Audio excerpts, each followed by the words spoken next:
कहते वहां सतलोक के अंदर ऐसी शंखों लहर मेहर की उपजे, क्योंकि वह बॉडी दूसरे टाइप की है।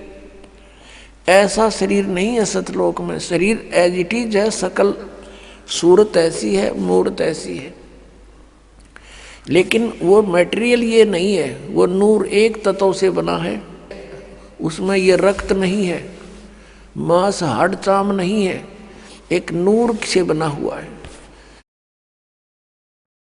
अब ये आध्यात्मिक मार्ग है, ये समझ माना बहुत कठिन हो जाता है कि नूर से कैसे बनता है। अब जैसे ये शरीर 5 तत्वों से बना है, कैसा रूप है इसका? 5 तत्व कौन से हैं? पृथ्वी, आकाश, अग्नि, जल, वायु, ये 5 इसके। इसमें ये 5 कहीं नजर नहीं आ रहे, कहीं नहीं दिखाई देते। ऐसे ही एक नूर से वहाँ हमारे शरीर बनते हैं। उनमें ना बीपी हाई होता, ना कभी लो होता, ना कैंसर होती, ना किसी प्रकार का कोई संसारिक झंझट। वहाँ कोई काम नहीं आपको। और यहाँ फुर्सत नहीं, यहाँ के देवताओं को भी 1 सेकंड की, सबकी गृहस्थी, सबके साथ यही खाना पीना, पेट भरना और धंधा करना। सारा जीवन प्राणी इस शरीर के पोषण में ही व्यतीत कर देता है।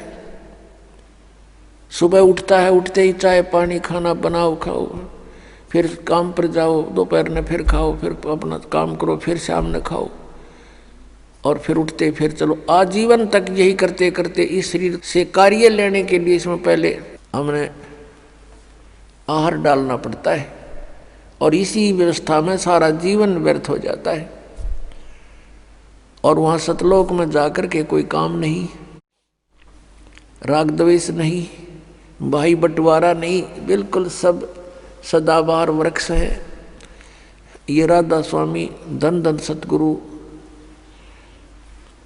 और ये जय गुरुदेव वाले पंथ के गुरुजन, इन्हें कह कहेगा पता नहीं। और कहते हैं सतलोक में प्रकाश ही प्रकाश है, चेतन ही चेतन है, और परमात्मा निराकार है। आत्मा परमात्मा में, मोक्ष प्राप्त आत्मा परमात्मा में ऐसे लीन हो जाती है जैसे बूंद समुद्र में। अरे भले आदमियों,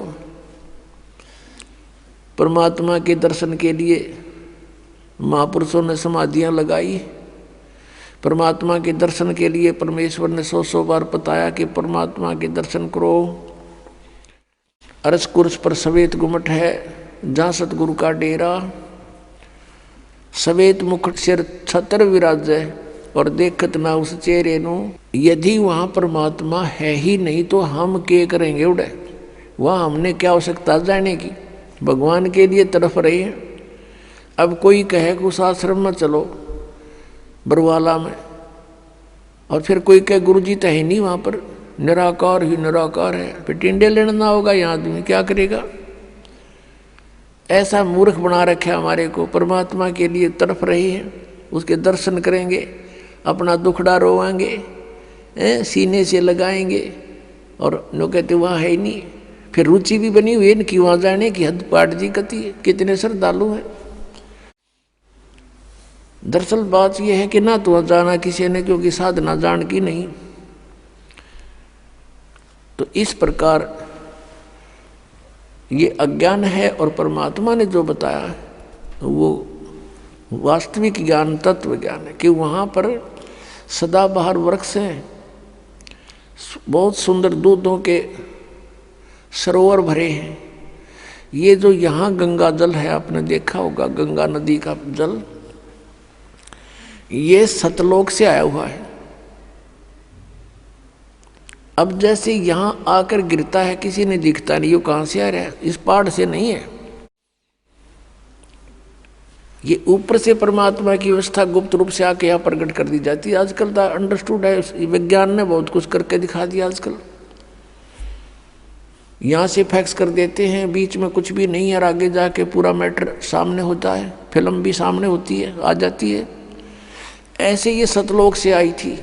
सबसे पहले ये ब्रह्मलोक में गिरी, काल के लोक में, सब जगह इनके एक जटा कुंडली डैम बने हुए हैं, वहाँ से ओवरफ्लो होकर फिर वहाँ से चल पड़ती है उर्वास रूप बन करके, फिर दूसरी जगह के बर्फ रूप धारण करती है, वहाँ से फिर ये मेल्ट होकर के जल बन जाती है, फिर आगे चलती, ऐसे ही यहाँ आकर के गिरी हुई है।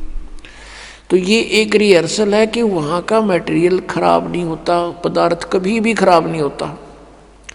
गंगा जल को आप कितने ही दिन तक रखो वो खराब नहीं होगा, उसमें गंदा नहीं होगा। और दूसरा आपको प्रमाण दिखाते हैं कि हम इस परमेश्वर की अमर वाणी का पाठ करते हैं, जो यहाँ यज्ञ होता है, और यहाँ पर ये जल रखते हैं, एक सिंपल जल होता है यहाँ आम टूटियों का भरा हुआ, और इसको फिर परमात्मा की वाणी इसके ऊपर चलती है, मंत्र करते हैं, ये वाणी चलती है, मंत्र हैं भगवान के, ये सत्संग होता है, ये सब उसके ऊपर उस जल को अमृत बना देते हैं, गंगा से भी उत्तम बन जाता है वो। गंगा तो एक जल का काम करता है और वो एक बहुत प्रबल अमृत बन जाता है, और उसको कितने दिन तक रखिए आप, कभी खराब नहीं होता। हमारे पास रखा है सन 1996 का, 1996 का ये अमृत रखा हुआ आज तक एक बोतल में, और एज इट इज है।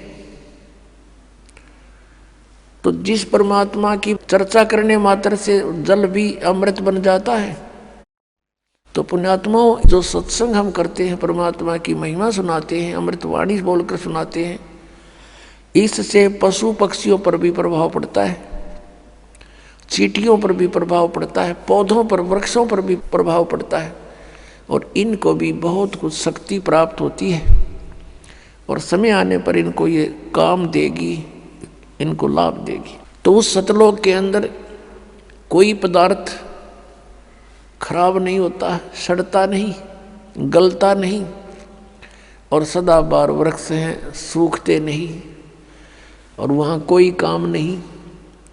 परमात्मा की याद में आत्मा भीगी रहती है, मस्त रहती है, बहुत आनंद रहता है, चर्चा चलती है, ऐसे मंडलियाँ बैठकर बतलाती हैं, और नीचे के दुखों को देखकर आँखों में आंसू आते हैं कि कैसे रजा हुई परमात्मा, हम कैसे निकला इस गंदते हैं।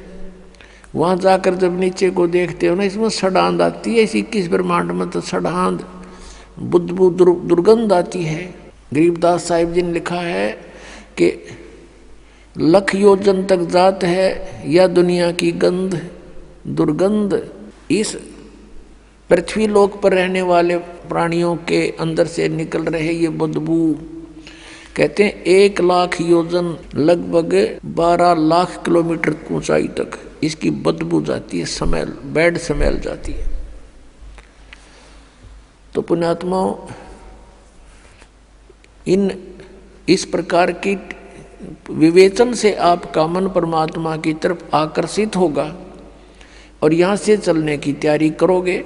अन्यथा हम इसी व्यवस्था को फाइनल मान चुके हैं, मृत्यु तो होनी ही है, लेकिन मृत्यु से पहले बच्चों का विवाह हो जावे और इनको भी भगवान संतान दे दे, इनका रोजगार ठीक हो जाए, फिर हम बेशक मर जावा। हमने इतना फाइनल कर रखा, बस ये हमारी फाइनल सोच है। अब कारण क्या है कि विकल्प नहीं था हमारे पास कोई भी। अब परमात्मा ने आकर दया करी अपने बच्चों पर,